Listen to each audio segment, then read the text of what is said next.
Hello students, इस online class में मैं देवानंद श्रीवास्तव अपने नए वीडियो के साथ एक बार फिर से आप लोगों के बीच में उपस्थित हुआ हूँ। और बच्चों, आज आप लोगों को इस पवन दूत का शीर्षक से संबंधित जो भी आपको आज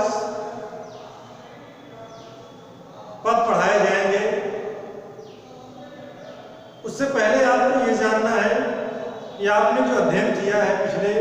वीडियो में, वो आप लोगों ने यहाँ तक पढ़ा है कि जिस समय राधा जी ने पवन को अपना दूत बना करके कृष्ण के पास भेजी थी, उस समय उन्होंने पवन को बताया था कि वहाँ पहुँच करके आपको किस किस माध्यम के द्वारा श्री कृष्ण को हम गोपियों की याद दिलाना है, मेरी पीड़ा के बारे में तुम्हें किस प्रकार से श्री कृष्ण को अवगत कराना है। उसके लिए उन्होंने कुछ ऐसे माध्यम बताए थे कि जिन माध्यमों के द्वारा, जिन उपादानों के द्वारा पवन श्री कृष्ण को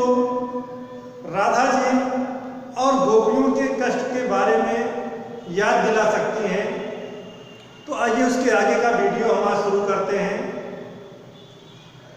कि बैठे नीचे जिस बिटप के श्याम होवे उसी का, कोई पत्ता निकट उनके नेत्रों के ले हिलाना। राधा जी कहती हैं कि हे पवन, अगर भगवान श्री कृष्ण बगीचे में किसी वृक्ष के नीचे बैठे हुए हो, तो तुम उसी वृक्ष का, जिस वृक्ष के नीचे भगवान श्री कृष्ण बैठे हो, उसी वृक्ष का कोई एक पत्ता लेकर के उनके नेत्रों के सामने उस पत्ते को हिलाना। और यो प्यारे को विदित करना, चातुरी से दिखाना, मेरे चिंता विजित चित्त का क्लांत हो काम जाना। और जब तुम उनके नेत्रों के सामने उस पत्ते को हिलाओगी, तो हे पवन, तुम इस प्रकार से अपनी चतुराई को दिखा करके उस प्रिय श्री कृष्ण को यह विदित कर सकोगी, उन्हें तुम यह ज्ञात करा सकोगी कि इसी पत्ते के समान, कि जिस प्रकार से यह पत्ता हिल रहा है, उसी पत्ते के समान आपकी प्रिय राधिका जी का चिंता के द्वारा जीता हुआ, अर्थात चिंताग्रस्त हृदय दुखी हो रहा है और निरंतर कांप रहा है। कि जिस प्रकार से ये पेड़ का पत्ता हिल रहा है, उसी प्रकार से चिंता से ग्रस्त राधा जी का हृदय भी आपके वियोग में, आपके दुख में निरंतर कांप रहा है, निरंतर दुखी होकर के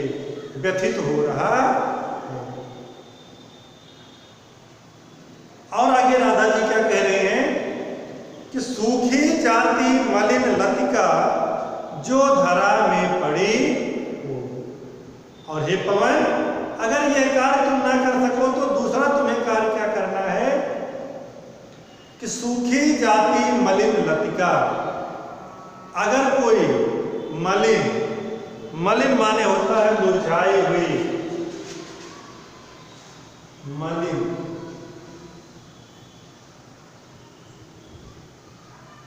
मुरझाई हुई, कि हे पवन, अगर रास्ते में तुम्हें कोई मुरझाई हुई और सूखती हुई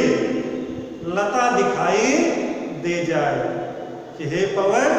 अगर तुम्हें वहां पर कोई मुरझाई हुई और सूखती हुई लता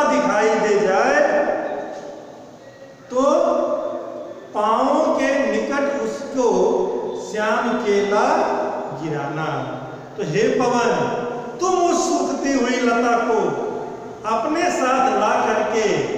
श्री कृष्ण के पैरों के पास गिरा देना। यानी अगर तुम्हें कोई सूखती हुई लता मिल जाए तो हे पवन, तुम उस सूखती हुई लता को ला करके श्री कृष्ण के पैरों के पास रख देना, पैरों के पास गिरा देना। और यो सीधे से प्रकट करना प्रीति से वंचिता हो। मेरा होना अति मलिन और सूखते नित्य जाना। तो हे पवन, तुम इस सूखती हुई लता के माध्यम से सीधे सीधे श्री कृष्ण को यह विदित कर देना, श्री कृष्ण को यह ज्ञात करा देना कि इसी सूखती हुई लता के समान राधा भी आपके प्रीति माने होता है प्रेम, प्रीति माने होता है प्रेम, कि आपके प्रेम से वंचित हो करके इसी सूखती हुई लता के समान ही आपके प्रेम से वंचित हो करके राधा भी निरंतर मलिन हो रही हैं और सूखती जा रही हैं। कि हे भगवान श्री कृष्ण, जिस प्रकार से यह लता सूख रही है वृक्ष से अलग होकर के, उसी प्रकार से आपके प्रेम से वंचित होकर के राधा जी भी निरंतर सूख रही हैं और मलिन होती जा रही हैं। और उसके आगे राधा जी क्या कह रही हैं कि कोई पत्ता नवल तरु का पीत जो हो रहा हो, तो प्यारे के दृग युगल के सामने ला उसे। हे पवन, अगर किसी नवल माने होता है नया, नवल माने नया, और तर माने होता है वृक्ष, कि हे पवन, अगर कोई वृक्ष का नया पत्ता पीला हो रहा हो, पीत माने होता पीला, पीत माने पीला, कि हे पवन, अगर किसी वृक्ष का नया पत्ता पीला हो रहा हो, तो प्यारे के दृग युगल के सामने ला उसे। तो हे पवन, तू मेरे प्रिय श्री कृष्ण के नेत्रों के सामने उस पीले पत्ते को ला करके धीरे धीरे संभल रखना, कि धीरे धीरे बहुत संभाल करके उस पत्ते को उनके सामने रखना और उन्हें यूं बताना। और भगवान श्री कृष्ण को इस प्रकार से बताना कि पीला होना प्रबल दुख से प्रोसिता सा हमारा। प्रोसिता मान होता है बिरहणी, प्रोसिता, प्रोसिता माने होता है बिरहणी।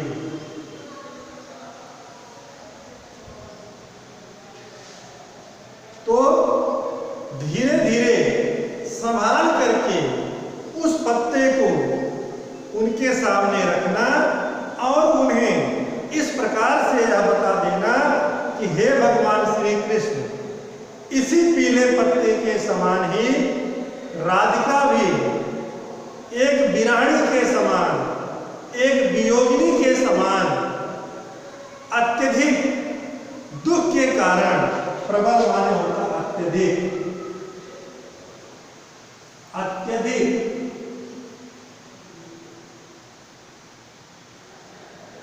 अत्यधिक दुख के कारण निरंतर पीली हो रही है। कि हे भगवान श्री कृष्ण, जिस प्रकार से इस वृक्ष का यह नया पत्ता पीला हो रहा है, इसी तरह से राधा जी भी निरंतर अत्यधिक दुख के कारण एक बिराड़ी के समान पीली पड़ती जा रही है। और उसके बाद अंत में राधा जी क्या कह रही हैं कि यूं प्यारे को विदित करके सर्व मेरी व्यथाएं, कि हे पवन यूं प्यारे को विदित करके, इस प्रकार से भगवान श्री कृष्ण को मेरी सारी व्यथा, मेरी सारी पीड़ा को विदित करके, ज्ञात करा करके, बता करके, धीरे धीरे वहन करके पांव की धूल लाना, कि धीरे धीरे उनके पांव की धूल, उनकी चरण रज वहन करके माने अपने साथ ले करके आना, कि हे पवन इस प्रकार से मेरे सारे कष्टों को, मेरी सारी पीड़ा को श्री कृष्ण को बता करके तुम उनके चरण की धूल, उनकी चरण रज अपने साथ लेकर के हमारे पास चली आना। तो थोड़ी सी भी चरण रज जो ला न देगी हमें तू, कि हे पवन अगर तुम अपने साथ भगवान श्री कृष्ण के चरणों की थोड़ी सी भी रज, थोड़ी सी भी धूल नहीं लेकर के आओगी, हाँ कैसे मैं व्यथित चित्त को बोध दे सकूंगी, कि हे पवन अगर तुम अपने साथ थोड़ी सी भी उनकी चरण धूल लेकर के नहीं आओगी तो बताओ कि मैं अपने इस व्यथित हृदय को कैसे बोध दे सकूंगी, कैसे सांत्वना दे सकूंगी, कैसे इसे दिलासा दे सकूंगी, कि पूरी होवे ना ये तुझसे अन्य बातें हमारी, कि हे पवन अगर तुमसे हमारे द्वारा कही हुई अन्य सारी बातें ना पूरी हो सके तो तू मेरी विनय इतनी मान ले और चली जा, कि राधा जी कौन से कह रहे हैं कि हे पवन अगर तुम्हारे द्वारा मुझसे कही हुई अन्य सारी बातें ना पूरी हो सके, अर्थात मेरे द्वारा बताए गए सभी कार्य अगर तुम ना कर सको तो तू मेरी विनय इतनी, तो हे पवन तुम मेरी इतनी सी विनय मानो और मेरी इतनी सी विनय मान करके तुम श्री कृष्ण के पास चली जाओ और छू के प्यारे कमल पग को